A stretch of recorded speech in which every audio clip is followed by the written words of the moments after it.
Welcome to Past Mortem, a post-mortem of past events. To celebrate the release of Dark Souls 3, we thought it fitting to reflect on the series. I mean, who would have thought that in an era of broad appeal and hand-holding, a game series that prides itself on challenging its players would end up as a AAA blockbuster? That a modestly sized Japanese developer largely known for an unending string of mech games would become one of the hottest and most influential studios in the business? That a man who never touched video game development until his late 20s would be lauded as someone who changed games forever, even becoming a company president in the process? In this episode, we break down and explore one of the Cinderella stories of the last 10 years, the meteoric rise of FromSoftware, the Souls series, and the man at the center of it all, Hidetaka Miyazaki.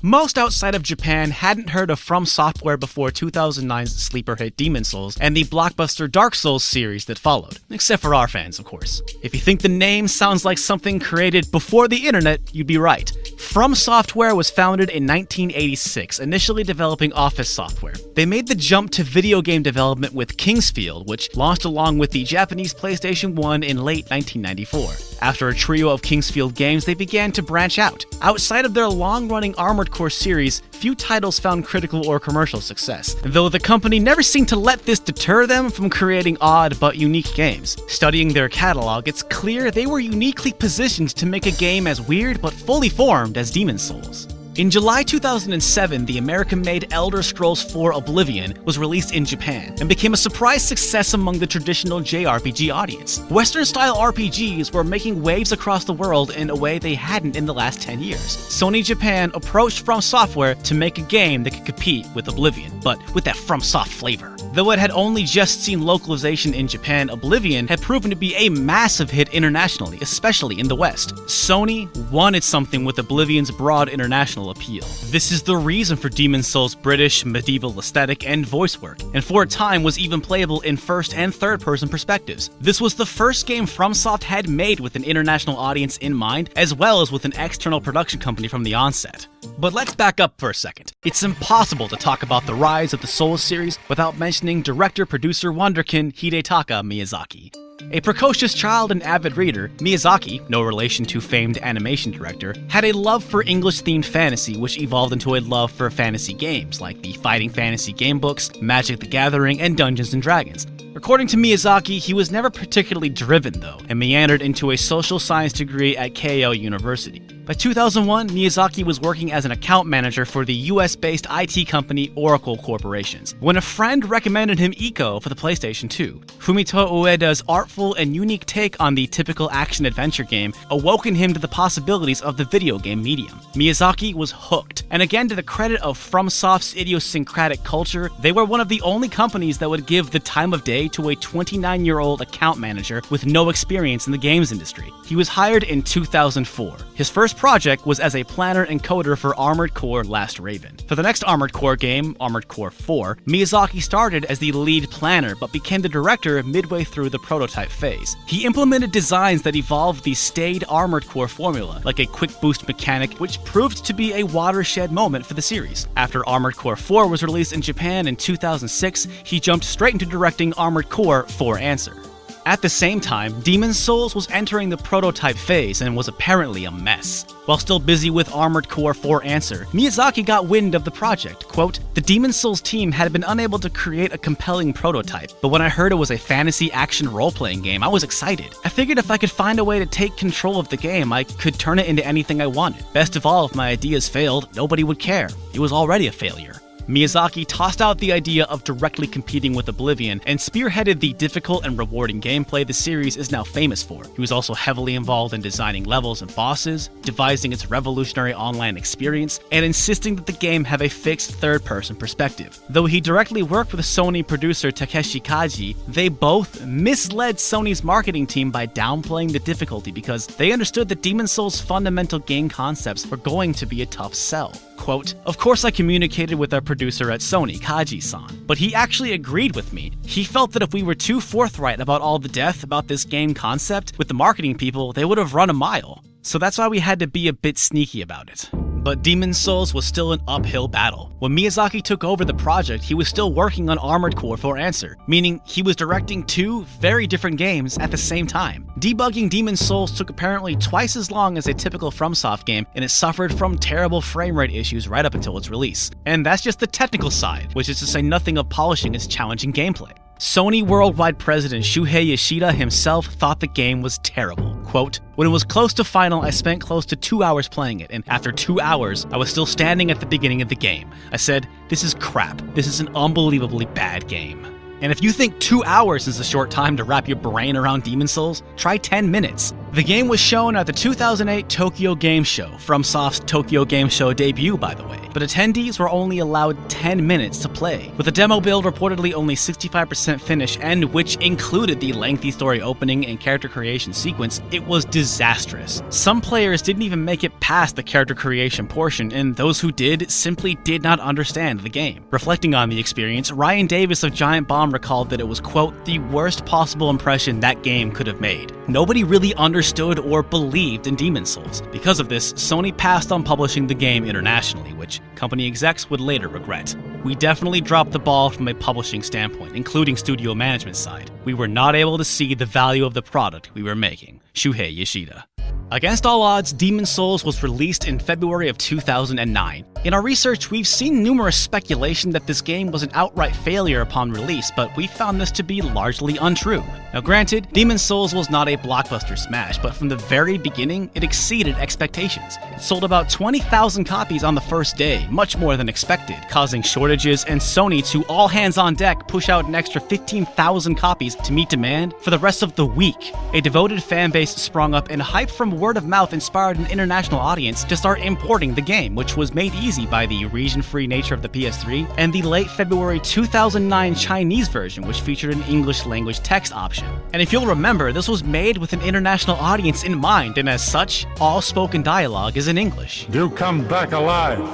I need your business." This was still not enough to convince Sony to reconsider the international appeal of Demon's Souls. The North American publishing rights were instead picked up by Atlas America. Published on October 6, 2009, it was expected only to sell 75,000 copies, but sold 3 times that amount a few months later by February 2010. It was responsible for doubling Atlas's core business profits from the previous year during that fiscal quarter alone. As of late 2013, Atlas has claimed that it was still the company's best-selling game. Possibly because Atlas did not have a PAL publishing arm. For example, Persona 4 and Catherine were both published in Europe by Square Enix and Deep Silver respectively. Demon's Souls was put out by Namco Bandai in June 2011 for Europe and Australia to similar success. While the game didn't sell crazy gangbusters, the stock of the Black Phantom Edition, which included an art book, strategy guide, and soundtrack CD, sold out except for the most British phrase ever, dribs and drabs. This is doubly impressive when you remember that PS3 games are region-free. Superfans had over a year to import the game if they wanted to. They didn't have to wait for the PAL release. Much to the surprise of everyone involved, Demon's Souls found a sizable and very passionate audience. It was even shortlisted on numerous Game of the Year lists. Later, when word got out that the North American servers are going to be shut off, fans responded in droves, and Demon's Souls online functions work to this very day. At a 2010 GDC panel on localization, Sony rep Yong Kyung Kim said that passing on the international publishing of Demon's Souls was a mistake. It should have come out as a first-party title. It was certainly no flop, but even Miyazaki was worried Demon's Souls' success was a fluke. Still, they moved forward with a sequel, with Miyazaki again in the director's chair. But Dark Souls would see them partnering with a different company, Bandai Namco. When the 2008 financial crash happened in the US, reverberations quickly made it across the globe, and Bandai Namco was feeling it. For the record, we wished we could dive into FromSoft's financials, but they are not a publicly traded company, but that ain't the case with Bandai Namco. A rough couple of years culminated in a dire fiscal year 2010, which found Bandai Namco in the hole to the tune of almost 30 billion yen. Yikes. In February 2010, the company announced a restart plan. This emergency plan involved the company, among other things, consolidating their video game studios under one branch and seeking partnerships with other game studios in order to speed up production. These factors and the surprise success of Demon's Souls paved the way for Bandai Namco to push for a deal with FromSoft to exclusively publish Dark Souls. We don't know the exact reason, this is all speculation, but we think Bandai Namco ended up with the rights over Sony because they were far more desperate for a hit. It certainly didn't hurt that they had already worked together bringing Demon's Souls to the PAL region, and FromSoft would be freed from the shackles of console exclusivity. But why Dark Souls? Why not Demon's Souls 2? Even though it's a sequel in almost every way imaginable, the fact is that Sony Computer Entertainment still owns the rights to the Demon's Souls IP, and they have a policy of never selling their IPs. Actually, FromSoft struggled a bit to find a name for their new game. They showcased it as Project Dark at the 2010 Tokyo Game Show because they could not think of a suitable name. Thank God for Bandai Namco's localization team. FromSoft initially wanted to name the game Dark Rings or Dark Races, both of which wouldn't have exactly played outside of Japan. Bandai Namco ended up registering 3 possible titles: Dark Rings, Crowns of the Dark, and Dark Souls. They might have been covering their bases or just trying to throw off reporters at the time, but at any rate, Dark Souls was released September 2011 in Japan and October 2011 in the rest of the world. It ended up selling 1.9 million copies in the North American and PAL regions alone. That year, Bandai Namco's net profits jumped, wait for it, 1,044%, nearly bringing the company back to their pre-recession figures.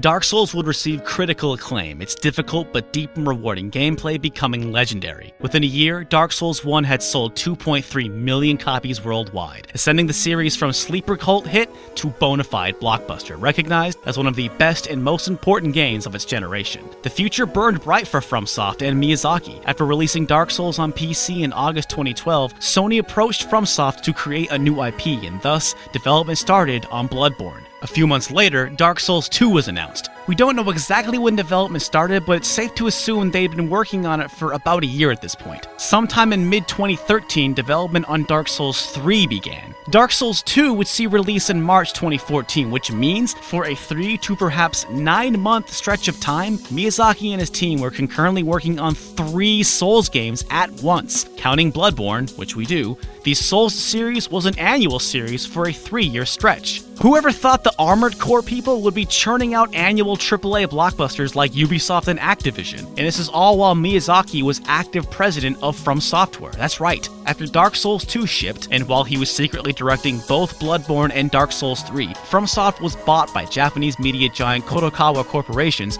and Miyazaki was made president of FromSoftware. It's not bad for a studio that once made Office software, and a man who took an 80% pay cut to pursue his dream of making video games at the age of 29.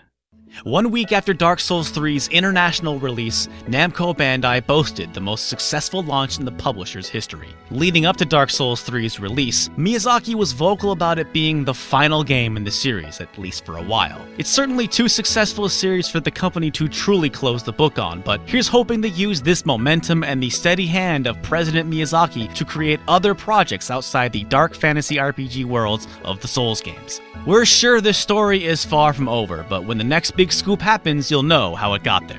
For Grace Kramer and Derek Alexander, this is Past Mortem, signing off.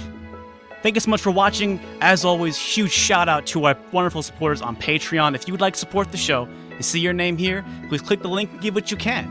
We did another FromSoftware video called Punching Weight, all about weird other FromSoftware games that aren't necessarily about the Souls games. And check out this other video on the left, because you know that Drake of the 99 Dragons, is it really that bad? Thanks again for watching. Subscribe if you want to see more, and I hope to see you again real soon.